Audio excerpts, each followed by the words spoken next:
안녕하세요. 오늘도 주님 안에서 믿음으로 꽉 찬 알곡이 되기 위해 성경 묵상의 시간을 허락하신 하나님께 감사와 영광을 올려드립니다. 5월 27일 수요일 묵상 말씀을 시작하겠습니다. 인생의 마지막 길목에 선 야곱은 요셉의 두 아들 에브라임과 므낫세를 축복합니다. 물론 세상의 가치와 통념을 깬 모습의 축복이지만 야곱의 엇갈린 손길 속에서 인간의 질서를 넘어 역사하시는 하나님의 주권적 은혜를 발견할 수 있습니다. 우리가 계산할 수 없는 하나님의 선택과 끝까지 인도하시는 은혜의 손길을 만나봅시다. 오늘의 제목은 엇갈린 손길, 주권적 은혜입니다. 야곱은 요셉의 두 아들에게 손을 엇갈려 얹음으로 인간의 관습을 초월하여 역사하시는 하나님의 자유로운 선택과 구속적 은혜를 확증합니다. 오늘 본문 창세기 48장 8절에서 22절까지의 말씀을 함께 듣겠습니다. 이스라엘이 요셉의 아들들을 보고 이르되 이들은 누구냐? 이는 하나님이 여기서 내게 주신 아들들이니이다. 그들을 데리고 내 앞으로 나아오라. 내가 그들에게 축복하리라. 이스라엘의 눈이 나이로 말미암아 어두워서 보지 못하더라. 요셉이 두 아들을 이끌어 아버지 앞으로 나아가니 이스라엘이 그들에게 입맞추고 그들을 안고 요셉에게 이르되 내가 내 얼굴을 보리라고는 생각하지 못하였더니 하나님이 내게 내 자손까지도 보게 하셨도다. 요셉이 아버지의 무릎 사이에서 두 아들을 물러나게 하고 땅에 엎드려 절하고 오른손으로는 에브라임을 이스라엘의 왼손을 향하게 하고 왼손으로는 므낫세를 이스라엘의 오른손을 향하게 하여 이끌어 그에게 가까이 나아가매 이스라엘이 오른손을 펴서 차남 에브라임의 머리에 얹고 왼손을 펴서 므낫세의 머리에 얹으니 므낫세는 장자라도 팔을 엇바꾸어 얹었더라.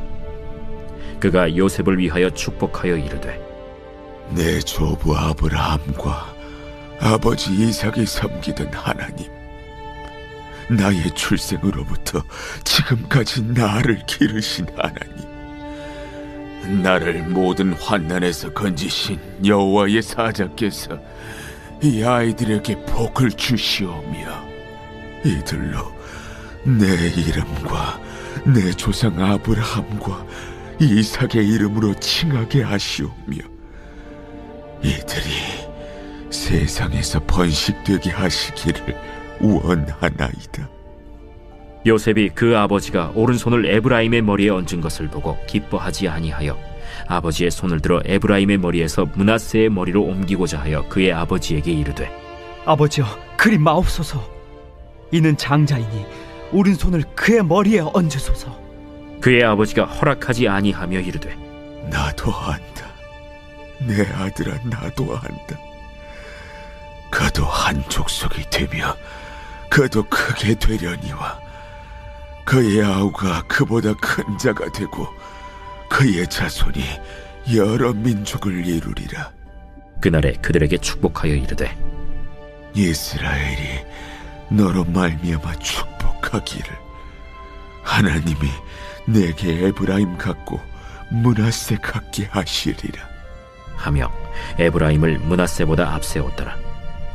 이스라엘이 요셉에게 또 이르되 나는 죽으나 하나님이 너희와 함께 계시사 너희를 인도하여 너희 조상의 땅으로 돌아가게 하시려니와 내가 네게 내 형제보다 세겜 땅을 더 주었나니 이는 내가 내 칼과 활로 아모리 족속의 손에서 빼앗은 것이니라. 오늘 우리에게 주시는 교훈은 무엇일까요? 8절에서 16절 말씀을 보시면 야곱은 눈이 어두워 잘 보지 못하는 상태였습니다. 그러나 영적인 눈은 누구보다 밝았습니다. 그는 요셉의 두 아들을 가까이 불러 입맞추고 안으며 축복합니다. 그리고 의도적으로 손을 엇갈려 얹습니다. 당시 문화에서 장자는 오른손의 축복을 받는 것이 당연했습니다. 오른손은 권위와 우선권의 상징이었습니다. 요셉은 아버지가 실수했다고 생각하지만 야곱은 알고 있었습니다. 하나님은 자주 인간의 기대와 질서를 뒤집으십니다. 가인이 아니라 아벨을, 이스마엘이 아니라 이삭을, 에서가 아니라 야곱을 택하셨습니다. 그리고 이제 므낫세가 아니라 에브라임에게 더 큰 축복을 선언하십니다. 이것이 바로 주권적 은혜입니다. 하나님의 선택은 인간의 조건이나 공로에 매이지 않습니다. 하나님의 은혜는 혈통과 순서와 자격을 넘어섭니다. 은혜는 계산되지 않고 선택은 오직 하나님의 뜻 안에서 이루어집니다. 하나님의 엇갈린 손길 속에서도 선하신 하나님의 뜻이 있음을 믿으며 우리 삶을 가장 좋은 길로 이끄시는 하나님의 주권적 은혜에 순종하며 나아갑시다. 17절에서 22절 말씀을 보시면 요셉은 끝까지 아버지의 손을 바꾸려 합니다. 인간적으로 보면 당연한 반응입니다. 장자가 더 큰 축복을 받아야 한다고 생각했기 때문입니다. 그러나 야곱은 확신 가운데 그의 아우가 그보다 더 큰 자가 될 것이라고 말합니다. 하나님의 역사는 인간의 전통이나 질서가 아니라 하나님의 계획으로 움직인다는 선언입니다. 또한 야곱은 자신의 죽음보다 하나님이 이루실 미래를 바라봅니다. 애굽은 지금 당장은 풍요롭지만 영원한 본향은 아닙니다.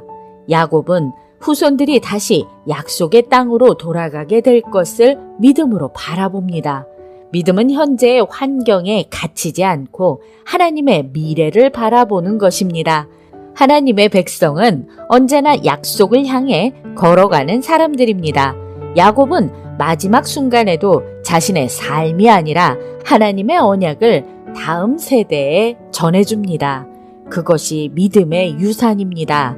참된 믿음은 지금 우리 삶이 편안한가 보다 다음 세대에게 무엇을 남기고 있는가를 고민하게 만듭니다. 돈과 성공은 사라질 수 있습니다. 그러나 믿음의 축복은 세대를 지나 흐릅니다. 하나님이 이루실 미래의 약속을 바라보며 다음 세대에게 세상의 기준보다 하나님의 언약을 전하는 사람으로 살아갑시다. 기도하겠습니다. 하나님, 오늘 우리에게 주신 말씀대로 세상의 통념을 뛰어넘는 하나님의 주권적이고 역설적인 뜻을 깨닫고 따르게 하여 주시옵소서. 예수 그리스도의 이름으로 기도드립니다. 아멘. 우리의 삶에도 이해되지 않는 순간들이 있습니다. 기도와 현실이 엇갈리고 기대와 결과가 다를 때가 있습니다. 그러나 기억해야 합니다. 하나님의 손은 한 번도 틀린 적이 없습니다.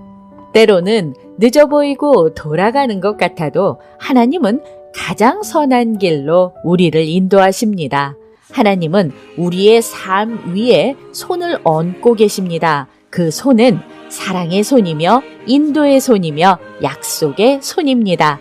현실에 두려워하지 말고 하나님의 주권적인 은혜가 우리를 가장 아름다운 방향으로 이끌고 있음을 신뢰하며 오늘도 광야 같은 세상에서 하나님의 말씀으로 승리합시다. 저는 내일 다시 찾아뵙겠습니다.